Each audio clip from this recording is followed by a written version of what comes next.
सिलसिले को आगे बढ़ाते हैं और मैं आमंत्रित करता हूँ रजनी गुप्त जी को।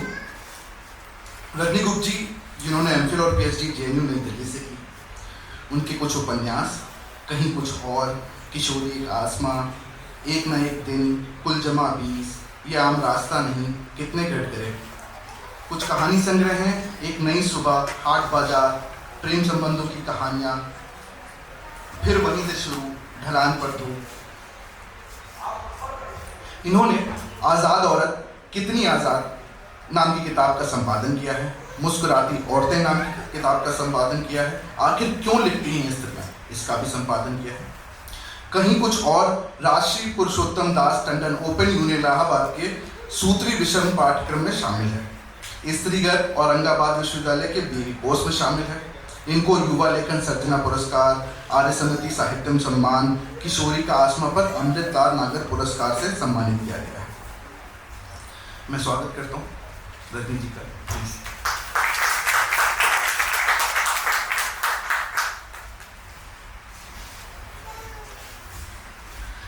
सभी को नमस्कार।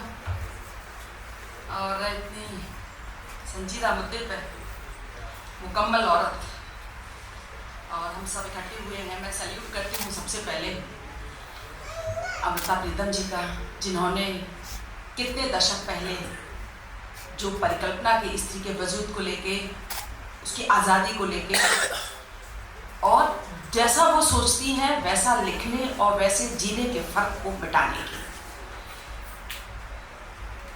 मुझे 87-88 का वो दौर याद आ रहा है जब जवाहरलाल नेहरू विश्वविद्यालय ने उनको आमंत्रित किया था किसी संगोष्ठी में। मैं उस समय वहाँ थी और नई गई थी और मुझे पता नहीं था कि संगोष्ठियाँ या जो परिचर्चाएँ होती हैं उसमें जो इतने बड़ी साहित्यकार को बुलाते हैं तो माहौल कैसा होना चाहिए। थोड़ा सा जेएनयू लोकतांत्रिक उस समय भी था, आज भी है। और मुझे अभी वो घटना याद आ रही है कि जिस समय उनको मंच पर बुलाया गया तो जितने सुनने वाले थे उतने ही उनका विरोध करने वाले भी थे और उतनी ही सहजता, सौम्यता और अपनी आवाज़ की ताकत से उन्होंने बोला और पूरा बोलकर ही उन्होंने अपना भाषण समाप्त किया। तो मुझे अभी तक वो याद आ रहा है, वो लम्हा जिस समय उनका विरोध हो रहा था और मेरी ये समझ में नहीं आ रहा था कि आप जिसको ससम्मान आमंत्रित करते हैं तो आप उनका विरोध किस आधार पर कर सकते हैं। तब तक मैंने उनको बहुत कम या ना के बराबर पढ़ा था। धीरे धीरे जब हम साहित्य की दुनिया में आए हैं या जब जीवन को हमने समझा है, जाना है, तो महसूस किया है कि एक औरत या एक स्त्री की जो परिकल्पना हमारे समाज ने करके हमें दे दी है या जो परिभाषाएं उनके अस्तित्व को लेके गढ़ के हमें दे दी है, उसको जीने में और सचमुच स्त्री जो जीवन जीती है उसके बीच में उतना ही फर्क है जितना धरती से आसमान के बीच का फर्क होता है। और कितनी बड़ी परिकल्पना थी कि उन्होंने इतने साल पहले उस गैप को मिटाने के लिए पूरी शिद्दत से और पूरी मेहनत से और पूरी ईमानदारी से लिखा भी। उनका लेखन सचमुच, अभी शोभा ने कहा, मैं सहमत हूँ कि वो नहीं है जो 2-4 लाइनें लेके लोग हिंदी जगत में या पंजाबी जगत में या और साहित्य के और भाषाओं के साहित्य में लोग ले ओढ़े। मैं उनके उस जीवन के हिस्से को लोगों की दूषित और पूर्वाग्रही मानसिकता से जोड़ना चाहती हूँ। जिस समय अमृता जी इस देश में, इस हिंदुस्तान में थी, बंटवारे की जमीन, मुल्कों के नक्शे और सारी हदें, सरहदें एक दूसरे को हाथों और पांवों में घसीट कर फेंकते रहे। दुनिया के जितने भी वाद थे, विश्वास थे, वे सब एक दूसरे का गला घोंटते रहे। घमासान का युद्ध इतना था कि लहू की नदियां बहीं।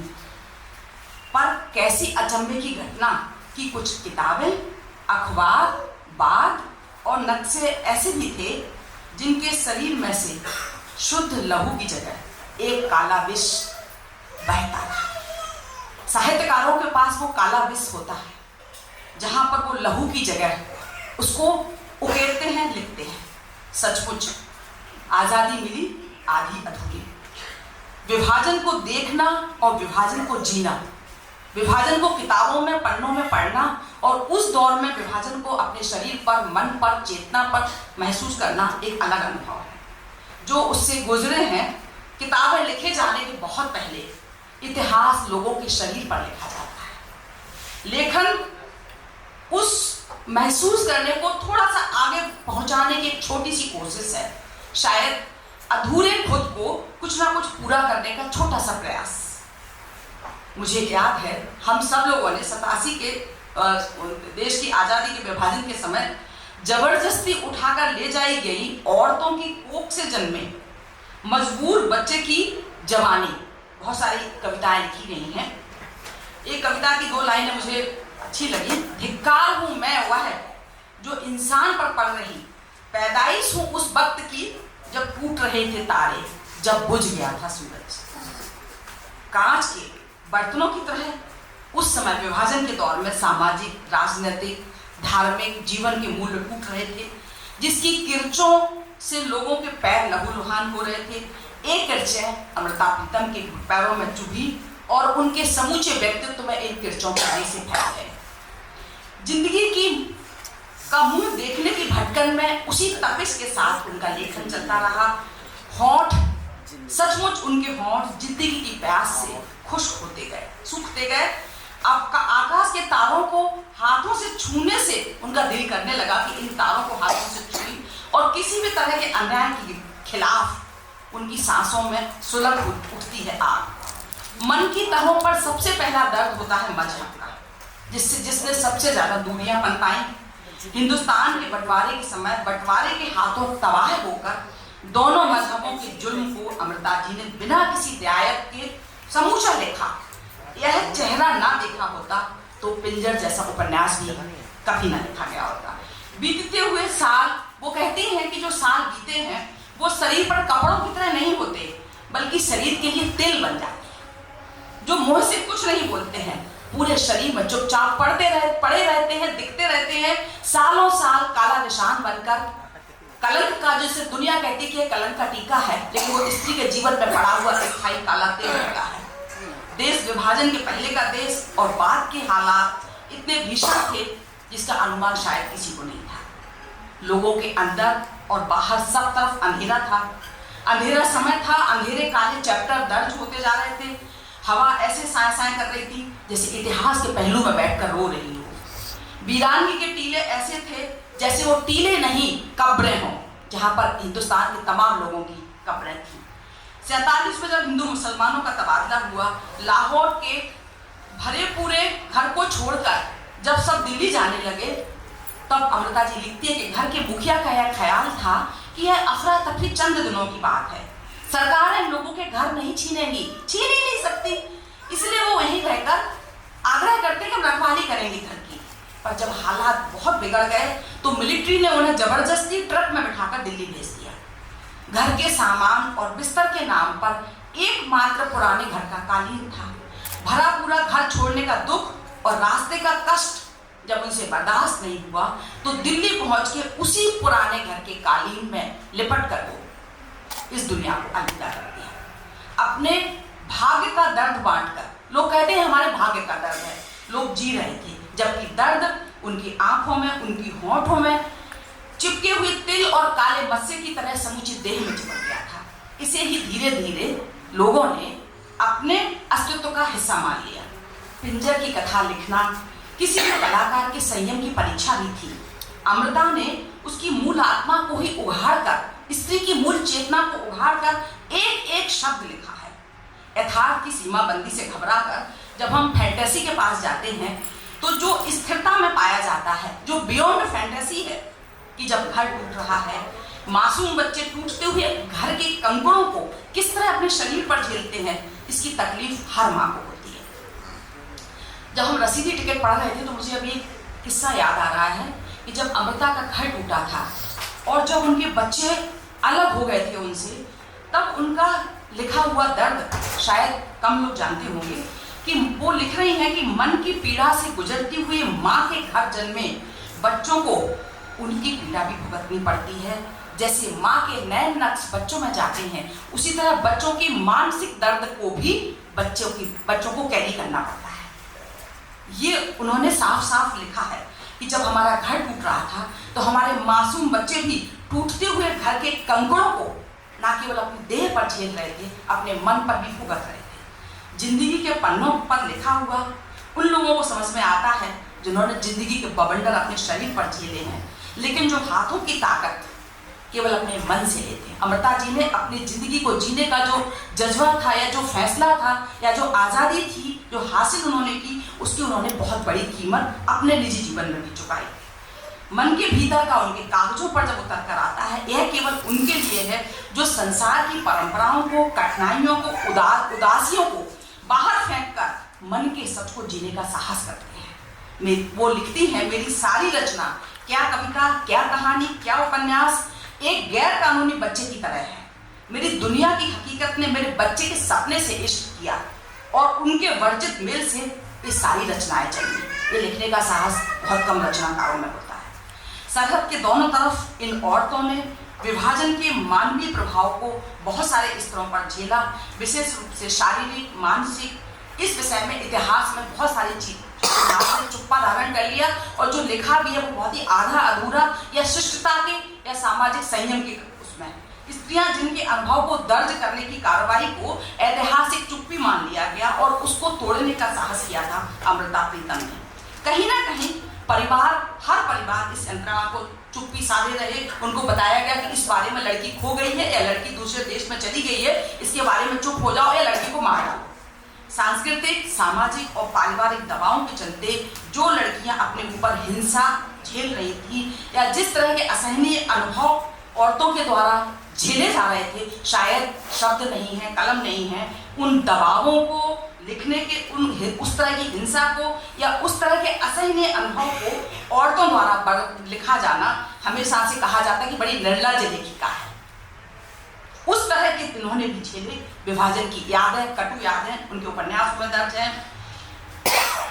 जब मुझे याद है कि देश टूटने की प्रतिध्वनियां वो लिख रही हैं कि जब घरों में थी, मानवीय चेतना के त्रासद प्रभाव महसूस किए जा रहे थे, परिवार संबंध सब कुछ धज्जियों में वो बिखर रहे थे। दो विपरीत ध्रुवों में बटे परिवार की रोजमर्रा की जिंदगी में आजादी का आंदोलन बाहरी था और भीतर की आजादी अभी भी आधी अधूरी थी। स्त्रियों पर इतनी हिंसा हुई जब दो अलग अलग धार्मिक समुदायों ने अपने अधिकार प्रदर्शन का, अपनी प्रभुता या वर्चस्व स्थापित करने का औरतों को जरिया बना लिया। उन्हें अगर अपना वर्चस्व दिखाना है तो औरतों को खरीद लो, औरतों को अपहरण कर लो, औरतों को बलात्कार करो। ऐसा कई लोगों ने, घर वालों ने कहा औरतों से कि आप हत्या कर लो, नहीं तो उठा के हम फेंक देंगे। और कई परिवारजनों ने उनको मारा भी। अमृता में ये लिखने का साहस था। स्त्री उनके लिए अधिकार प्रदर्शन की या श्रेष्ठता के प्रमाण पत्र के रूप में इस्तेमाल की जाती रही। विभाजन की हिंसा और विस्थापन में अपने अपने घरों से निर्वासित औरतों का दर्द जितनी शिद्दत से पिंजर उपन्यास में आया है, बहुत कम ऐसे उपन्यास हैं। 1950 में जो किरदार इतिहास ऐसे किरदारों को जिंदा कर रहा था, उस यथार्थ के पथरीले रास्तों पर कई किरदार अकेले छोड़ देता है। पारो और लाजो जैसी न जाने कितनी औरतों के दुस्वप्न पीढ़ियों तक फैलने वाली उदासी ओढ़ लेते हैं। इस उपन्यास से गुजरना ऐसी अंधेरी काली सुरंग में गुजरने जैसा अनुभव रहा मेरा, जहां से बाहर आने का कोई रास्ता ही नहीं सूझ रहा था। अमृता प्रीतम के शब्दों में कहूं तो चाहे कोई लड़की हिंदू हो या मुसलमान, जो लड़की भी लौटकर अपने ठिकाने पहुंच जाए, समझो कि उसी के साथ पूरों की आत्मा भी ठिकाने पहुंच गई। एक अद्भुत अविस्मरणीय अनुभव जिसके चेहरे पर दर्ज है विभाजन की पीड़ा।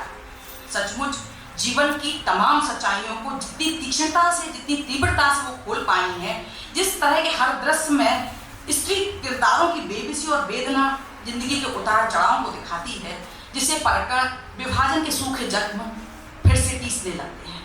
पूरों से हमीदा बनने की ऐसी किस्सा हुई जिसे पढ़कर इस निर्लज्ज समाज का दोमुहापन उजागर होता है। भारत पाकिस्तान के विभाजन के बड़े फलक पर आधारित उनकी तमाम कृतियों ने इतिहास को कलमबद्ध करते हुए उन विभाजन के, उन विभीषिका के कड़वे अनुभवों को रेखांकित किया है। आज़ादी के लिए संघर्षरत इस समाज का हालचाल लेते हुए अमृता प्रीतम ने सामाजिक रिश्तों के तथाकथित मूल्यों को तज कर मानवीय से अमानवीय होते चेहरों को बेनकाब किया है। जहाँ नैतिकता का कोई मतलब नहीं रह जाता, बेमानी लगने लगती है। उनके सरोकार इतने बड़े थे कि सामाजिक और राजनीतिक बदलावों के बीच वे हिंदू और मुस्लिम होने की यातना को बर्दाश्त कर रहे थे। उस तनाव को व्यक्त करने के लिए जिन किरदारों को उन्होंने रचा, जिस सच को बेबाकी से कहने का साहस किया, अगर उन्हीं के शब्दों में कहें, वो लिख रही हैं कि जिंदगी के हादसे कई रागों की स्थापना करते हैं जिनके लिए नए स्वरों की जरूरत पड़ती है, ऊंचे नीचे स्वरों की, पर वह 5 विकृत स्वर इंसान के अकेलेपन का, उदासी, विरक्ति, चुप और चीख के एहसास होते हैं। वह विकृत स्वर होते हैं पर वर्जित नहीं।